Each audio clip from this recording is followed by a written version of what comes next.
Mga kababayan! Ay, na-carry away lang po. Ganda kasi ng introduction sa akin ni Professor Pangalangan. Judge Pangalangan, maraming salamat po. Thank you for your very generous introduction. At sa totoo, one of the biggest victories of my life, well, next to winning as mayor in 2019, the second biggest victory in my life was passing persons under Ma'am Beth Pangalangan.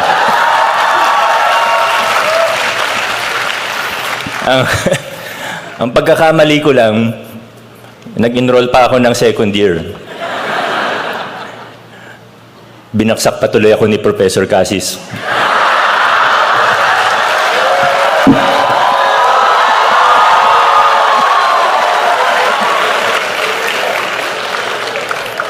To the officials of the University of the Philippines, including its constituent universities headed by our President, Attorney Angelo Jimenez, to the officials and of UP Diliman, headed by its Chancellor, Attorney Edgardo Carlo Vistan II, to the officials of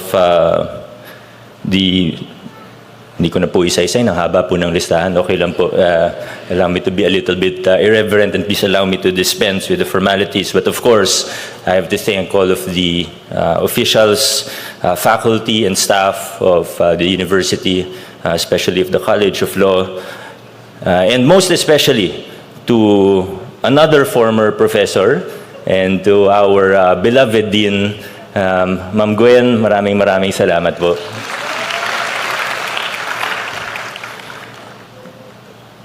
Hindi lang po talaga ako makatanggi kay Ma'am Gwen, kaya po ako nandito sa harapan ninyo ngayon. Pero sa totoo lang po, para akong nagkaka-PTSD ngayon na mga profesor ko ay nasa likuran ko. Pero kunyari na lang, hindi ko sila nakikita at sa inyo na lang po ako titingin. To the class of 2026, the UP College of Law, congratulations po sa inyong lahat. At hindi lang po ang mga graduates ay ko-congratulate ko. Alam kong masaya ang mga graduates natin, pero siguro halos kasing saya o kasing saya ng mga graduates natin ang mga family members na nandito, lalo na po ang mga magulang. Congratulations po to the family, especially to the parents. To our graduates, I'm sure you don't need any more personal inspiration if you're not already extremely inspired in this day of your graduation. Di ko po alam kung paano pa ako makatulong sa inyo. I'm sure your inspiration levels are already at the highest. As UP Law graduates, you know what it takes. I'm sure each and every one of you will succeed in your future careers. So let's zoom out a little bit. Maiksi lang po yung mensahe ko. Sa totoo, 4 pages lang po ito. Kung mabitin po kayo at gusto niyo po ng mga personal advice, ng payo mula sa akin, may mga video naman po ako sa YouTube. Like and subscribe. You know, many times as a government official who has been trying his best to fight against the old norms, mga lumang kalakaran, as someone who has been trying to fight for positive reforms and changes in our government, I have to admit to you that many times, I feel frustrated almost every day. At a certain point each day, I feel a certain level of frustration. And if I were to be completely honest with you, sometimes I do feel a lack of hope. Parang ang bigat naman sabihin na hopeless. But the truth is, sometimes I do feel hopeless. But standing here on this stage in front of you right now, looking at your glowing faces, looking at the class of 2026, I feel hopeful again. I feel a resurgence of hope in my heart looking at all of you. Tingnan niyo po yung katabi ninyo. Tingnan po yung nasa kaliwat kanan ninyo. Do you feel hopeful when you look at them? I've seen some of your posts on social media, some of your angry posts. I've heard that many of you have attended anti-corruption rallies, and part of the reason why I'm hopeful for our country and part of the reason why I'm hopeful for the future of our country is that I know that you care. You're not apathetic. But I also know that as we progress in our careers and in our lives, that we will continuously realize that things are probably a little bit more complicated than they are at face value. We will continue to realize that maybe some things are a little, some problems may be a little harder to untangle than it would first appear. We see things like the flood control scandal, and we take a step back, look closely, and say, parang, hindi ba parang yun din naman yung nangyari 10 or 15 years ago sa Napoles scam, sa PDAF scam? Ano ba nangyari noon? Opo, may nakulong, pero lahat ba nakulong? Tingnan natin yung nangyayari ngayon. Parang umulit lang, hindi lang umulit, pero parang mas malaki pa yung mga halaga, yung mga amount na pinag-uusapan natin ngayon kumpara sa 10, 15 years ago. At ano ba yung mangyayari ngayon? Opo, may mga nakulong na, pero huwag na po tayo maglukuhan sa 1,000 na sangkot. And there are more than 1,000 who are involved. Sa 1,000 na sangkot, ilan po kaya ang makukulong at mapapanagot? Baka masaya na tayo pag may 50 na mapakulong at mapanagot dun sa 1,000 na involved po dito. It won't always be easy to remain hopeful. And it will be even harder to stay the course and maintain your integrity as professionals and as citizens of our republic.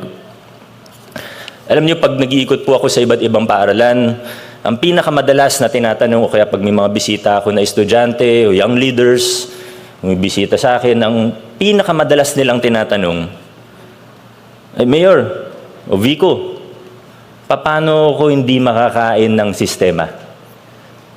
Or some variant thereof. How do I maintain my integrity if I want to enter in government? Or if not necessarily even in government, how do I maintain my integrity? How do I stand up against a boss who's pressuring me to do a certain thing that I know is immoral, illegal, or unethical? Yan po ang pinakamadalas na tinatanong sa akin ng mga kabataan, ng mga batang leader, lalo na pag nag-uumpisa sa kanilang mga karera. Today, you're entering a new chapter in your lives, and pretty soon, you're going to find yourselves at a crossroads. But perhaps before we answer that question that many were probably asking, we should first ask, how did we, as a society, get here? How did we as a country, paano ba tayo nakarating dito kung nasan tayo ngayon? To a place where justice seems to bend deeply in favor of the rich and powerful. Where the law is harsh, but only if you are not well connected. Where in many situations, it seems like the only way to succeed is if you play the game. A game where amongst the successful, whether in the public or private sector, it is more common than not to engage in corrupt and unethical behavior. Nung 1 linggo lamang, wala ako sa meeting, pero nandun yung city administrator ko. Meron po nag-propose po sa amin, unsolicited proposal for a certain service in the city government. At yung tanong ng side namin sa kanila, magkano ba yung serbisyo? Ano yung annual fees? Ano yung maintenance fees? Etc. Ang tinanong nila sa aking administrador, sa aking CA, magkano ba, ilan % ba yung SOP sa Pasig City? Yung city admin ko, medyo nahawa na po sa akin pag may mga ganun talong, medyo mainit ang ulo. At sabi niya, huwag niyo kaming tanungin ng ganyan. 0% ang SOP namin, wala kaming ganyan sa Pasig, sabi niya. Alam niyo yung reaction nung nagpro-propose? Sabi niya, ha? Talaga? 0%? Totoo pala. Walang SOP sa Pasig. Akala namin sa balita lang yun. Akala namin sabi-sabi lang yun. Totoo pala. Sa madaling salita, parang nakarating na tayo sa punto kung saan mas nakakagulat pa kapag may nakasalubong kang honest kesa sa corrupt. Hindi ko po yan sinasabi para magbuhat ng sariling bangko, kundi yan po yung karanasan ko na, teka, parang mas nakakagulat. Mas maraming nagugulat pag nalaman na may honest.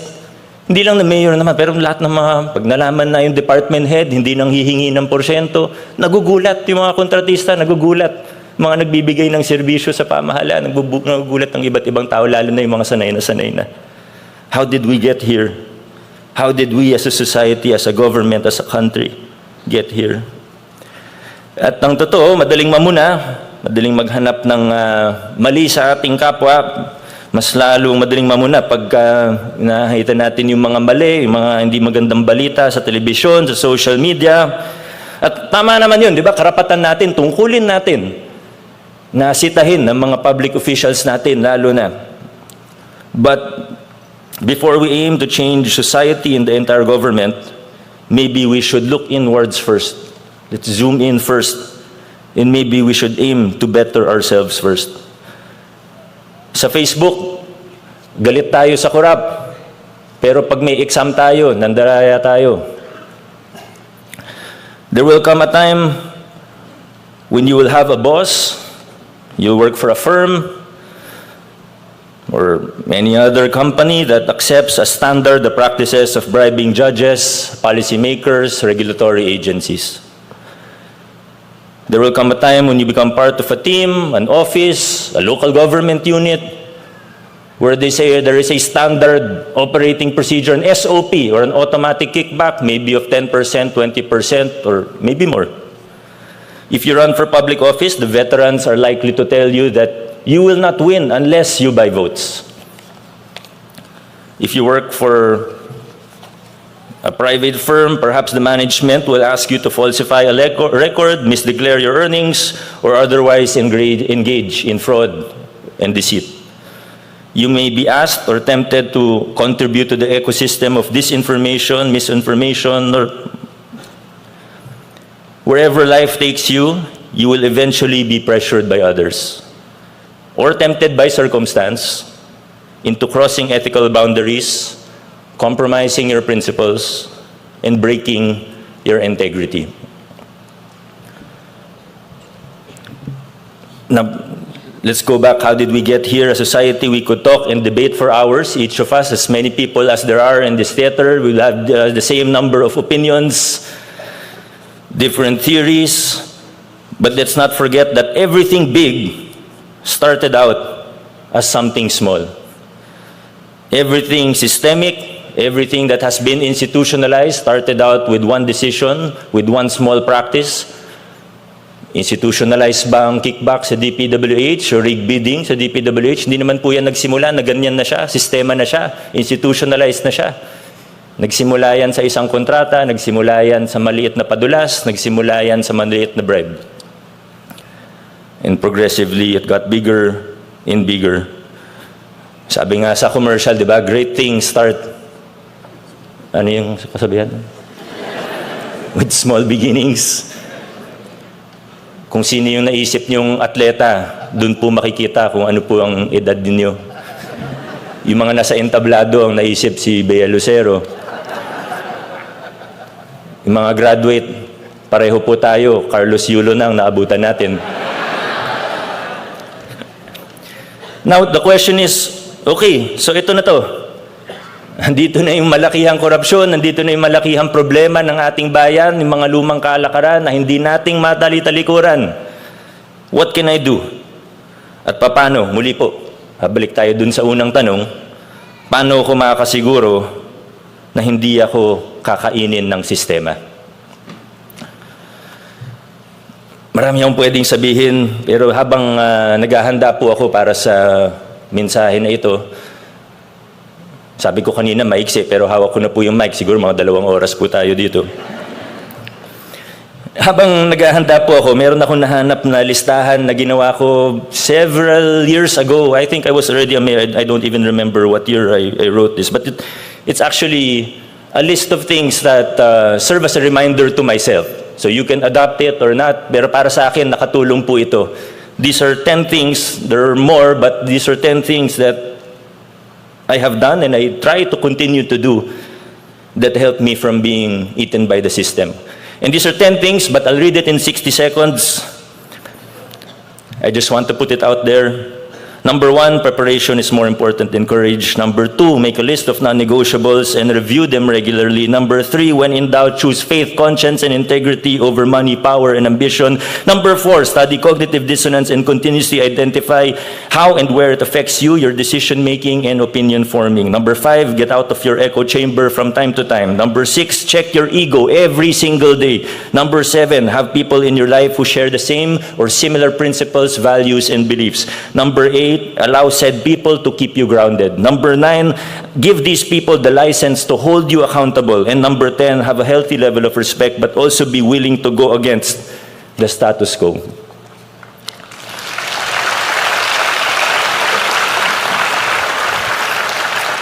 Alam niyo, yung ginawa po namin sa Pasig o yung sinusubukan namin gawing sa Pasig, hindi siya perpektong modelo. Malayo siya sa perpekto.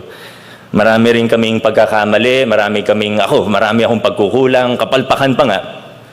Pero siguro yung kahalagahan ng ginawa namin o ginagawa namin sa lungsod ng Pasig, sa ating lokal na pamahalaan ng Pasig, ay pinakita namin na kahit mahirap, posible ang pagbabago ng luma at bulok na sistema. Posibleng talikuran ng mga lumang kalakaran kahit matagal na itong nakaugat sa ating mga institusyon, sa ating sistema, maging sa ating kultura. The headlines you see today are just a small, or rather just a byproduct of small incremental steps that we, not just me, but a lot of people took for years.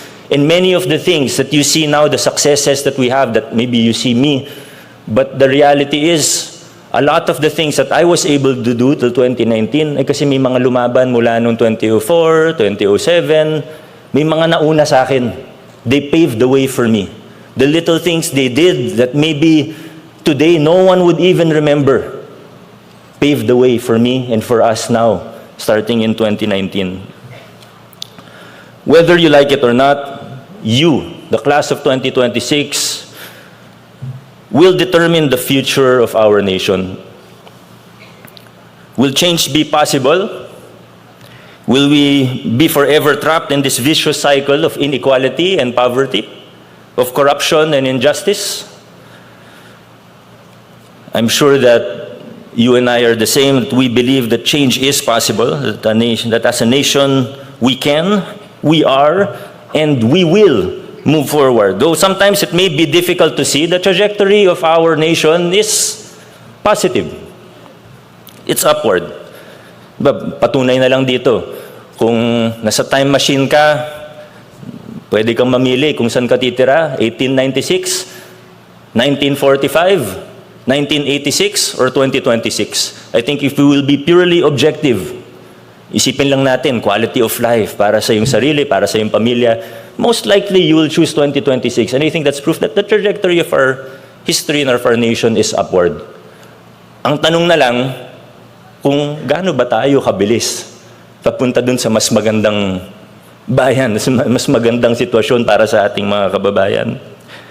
How fast we go will be determined not by the president, although of course leaders are important, not by some charismatic leader. There will be no savior for our nation. But how fast we go will depend on you, the incoming generation of leaders and change makers. Changing perspectives, reversing destructive norms and practices. How fast this all happens will depend on you. When you find yourself at the crossroads, will you choose the easier, more convenient path to success? Or will you stand with integrity? Will you stand for truth and justice? Towards a better nation, there will be no shortcuts. But if this next generation of leaders, including the class of 2026, if your generation will rise up, as we have seen you already beginning to do, perhaps our nation will be in for a pleasant surprise. To the class of 2026, may you become great lawyers who will live not only with excellence, but more importantly, with integrity. May you always choose to fight on the side of truth, fairness, and for the rule of law. May God bless you and your future careers. May God bless you and your families. And I look forward to everything that the future has in store for you. I look forward to witnessing you change our nation. Mabuhay ang class of 2026.